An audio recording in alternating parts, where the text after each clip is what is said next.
There's a story that has gone viral in the last 24 hours about this Idaho woman.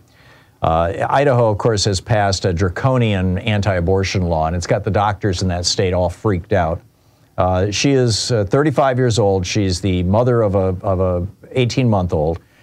She was just a month or two pregnant, maybe a couple months pregnant, and she started experiencing a miscarriage. And it was apparently a really hard one. She said she'd had miscarriages before that just kind of passed through. She said that with this one she was bleeding heavily. She was suffering intense cramps.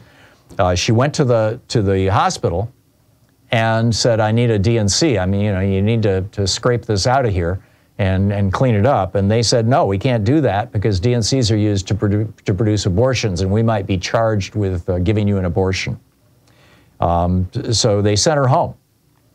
And 2 days later, she comes back to the emergency room, like on death's door. In fact, she said, "Why should I have to get to death's door to get help?" The bleeding did not stop. And she went back to the hospital, and she told the staff what was going on. And finally, you know, they helped her out. But this is her story. She's telling her story over on TikTok. ABC News did a story about it and said that Obgin's, quote, the Save the Mother's Life exception of abortion bans, which she would have qualified for in Idaho, is vague. The language is unclear about what qualifies as a mother's life being in danger, what the risk of death is. And she said she thought she was going to die. She said, "I was in so much pain, I didn't know how much more my body could take. I had gone to the ER twice and gotten turned away. I went to my obstetrician and I got turned away." This should not happen in America. And this is a woman who wanted this child. It was a pregnancy, a desired pregnancy, but she had a miscarriage. And instead, it turned into a 3-day torture session for her that nearly killed her. Jessica Valenti over at Jessica, I believe it's jessica.substack.com, is talking about, she says, here's what they're celebrating. This was, you know, the March for Life, right, this last weekend. And the 50th anniversary of Roe v. Wade, and the anti-choice activist descending on Washington, D.C. She said, they're celebrating the cancer patients in Ohio who sobbed when told they had to leave the state for medically necessary abortions. They're celebrating the Texas woman who ended up in the ICU with sepsis after she was denied miscarriage treatment. They're celebrating the woman who was forced to carry a dead fetus for weeks. They are delighted over the pregnant woman in rapidly failing health who was told not to come back until she had a stroke, or unless she had a stroke.